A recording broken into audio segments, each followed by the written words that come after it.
حضرات السيدات والسادة البرلمانيين ورؤساء الجماعات والمنتخبون والمناضلون، هذا يوم سعيد كنتلاقاو فيه اليوم. كنتلاقاو فيه اليوم في محطة دقيقة، محطة حساسة، محطة كيعيشها المغرب كله على إيقاع الترقبات.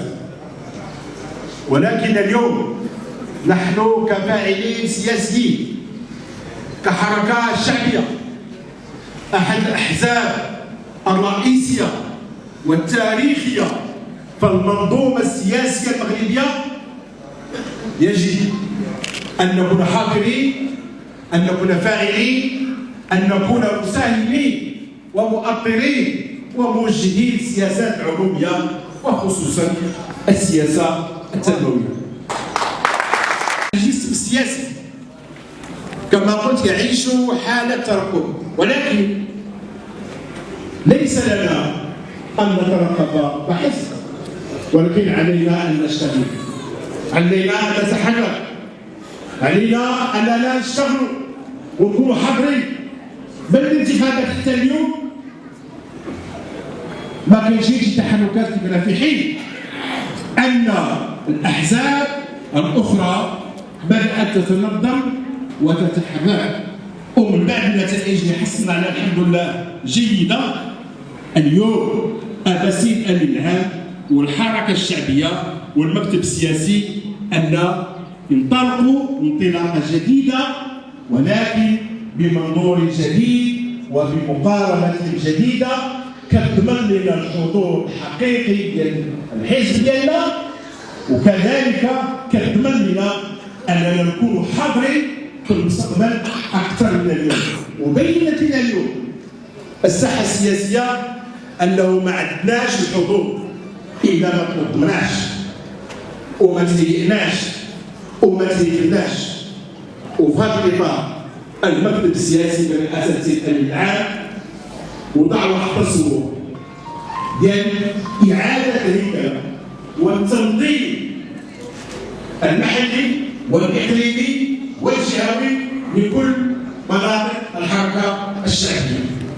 وبدا السيد امين العام باختيار الجهه ديال بني ملاك في الافراط، لان الجهه فعلا طلعه حقيقيه ديال الحركه الشعبيه بامتياز، المراتب الاولى على المستوى الوطني. وبهذه المناسبه كنهني الجميع بناضل وجاهد وعطى كل شيء اللي يملك باش تكون الحركه الشعبيه حاضره في الجهه ديالنا. حضرات سيدات والسادة، المغرب يعيش تحولات ويجب ان نتعايش مع هذه التحولات. فالسيد امين العام اتفق اليوم ان هذه الانطلاقه ديال التصور والمقاربه الجديده ديال التنظيمات تبدا من القلعه ديالنا. اليوم حضر معنا باش يعطي هذه التوجيهات، باش يعطي اشنو هما الانتظارات ديالنا من المؤسسات، وكيفاش يمكن لنا هذه المؤسسات الحزبيه تشتغل وتشد بيد المواطنين وتشد بيد القبائل والناس اللي صوتوا علينا والناس اللي كينتظروا منا الكثير. كيفاش نكونوا قراب لهم ونتواصلوا معاهم ونصمدوا لهم ويحسوا بنا عايشين معاهم وعايشين الهموم ديالهم. هذا هو الاساس، هذا هو الاساس اليوم اللي حصل الحركه الشعبيه باش تنطلق انطلاقه جديده، وماشي غادي نضربوا رؤوسنا غير باش نكونوا حاضرين كهيئات او كمنظمات، ولكن نكونوا حاضرين كفاعلين سياسيين نتعايش مع المواطنين ونحمل همومهم وننصت الى تشمالاتهم. الحركه الشعبيه حصلت على نتائج جيده في الانتخابات اللي فاتت، انتخابات الجماعيه، ولكن لغياب هذه التنظيمات وهذه الهياكل وغياب المسؤوليات ما استطعنا شيء نستفدوا من هذه النتائج. جينا الاولين في الجهه وما لقيناهاش. جينا الاولين في الغرف الفلاحيه وما ديناهاش، جينا الاولين في الغرف المهنيه وما ديناهاش. بداو غادي اخرين لانهم مظلومين، حنا ما قدرناش نبقى. والمسؤول علينا اليوم الاخوان حان الوقت اننا نكونوا حزب منظم، حزب مسؤول، حزب حاضر. وهذه الجهه ديالنا خاصها تعطي نموذج وتعطي مثال ديال التنظيم وديال التعبئه، لان الحمد لله المكان كاينه والرجال والنساء والمنظمين كاينين. وكان نعطيكم السياقات العامه ديال اللقاء ديالنا. كيفاش الحركه الشعبيه عندها المرجعيه اللي كتستحق التفعيل ديالها. حنا من الاحزاب التاريخيه العظيمه القويه اللي اليوم الرهان علينا اننا نستمروا في التقويه ديالها وفي الحضور ديالها والتواجد ديالها. حزب الحركه الشعبيه هو امتداد سياسي لروح المقاومه وجيش التحرير، وفاعل اساسي لدخول المملكه المغربيه عهد الحريات العامه والتعدديه السياسيه بصدور ظهير الحريات العامه.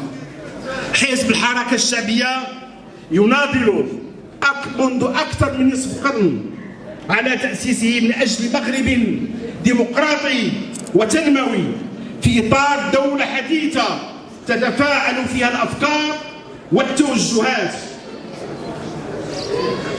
ليجعل من هذا الشعب من تنوعه ثروة وقوة لتلاحم وطني مرتبط بقيم الحضارة ومنفتح متفاعل مع محيطه الجهوي والدولي. كيتأسس البناء التنظيمي لحزب الحركة الشعبية والتوجهات ديالو السياسية على فكر حركي مستمد من معدن مغربي أصيل يمزج بين الأصالة والخصوصية المغربية وبين قيم الانفتاح والتسامح.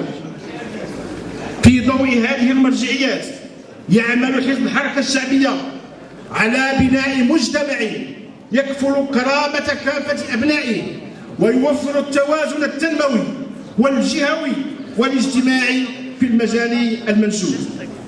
حضرات سيدة والسادة، اليوم حضورنا بهذا العدد دليل على أننا باغين فعلا نقويو الصفوف ديالنا ونحضروا ونبرزوا الانشغالات ديالنا والمشروع التنموي المجتمعي اللي كتدافع عليه الحركة الشعبية. ما يتناوله وما يتحمله من مسؤولية في تدبير المفاوضات الحكومية وتدبير الشأن العام السياسي. نعيش هذه الأيام تصفية حسابات مع مؤسسات حزبية وسياسية. نتمنى إن شاء الله أن يحضر العقل وتكون الصدق والإنصاف وما نبقاوش نطولوا على الاختصاصات ديال بعضياتنا. هادشي كتعيشوا بن ملال، نحن مع بن ملال ومع أعضاء بن ملال ومع الرئيس ديال بن ملال في كل ما هو صحيح وما هو حقيقي وما هو متأصل وعلى مسؤولية المبادئ. حضرات سيدات والسادة، مرة أخرى أنا سعيد جدا بهذا اللقاء اللي هو في الأصل مؤتمر لوضع اللبنة الأولى للهياكل ديال الحركة الشعبية، وسيختتم إن شاء الله بالإعلان عن المكتب الجهوي للحركة الشعبية في جهة بن ملال خلفها. قبل ما نختم هذه الكلمة ما يمكنش ما نباركش العيد العيالات ديالنا النساء بمناسبة النساء الحركيات والمغربيات والإفريقيات ونساء العالم. ولكن أنا شخصيا ما خصناش نحتفلوا بالمرأة غير نهار 8 مارس. المرأة المغربية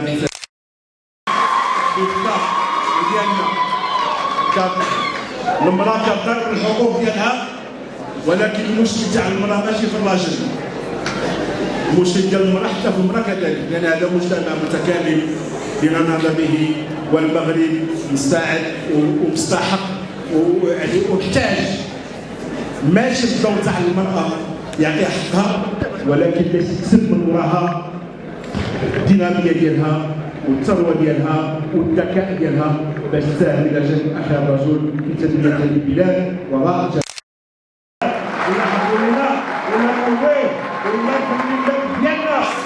دائما ضامن للوحدة الترابية وللوحدة المجتمع ولوحدة المؤسسات وصيانة المؤسسات.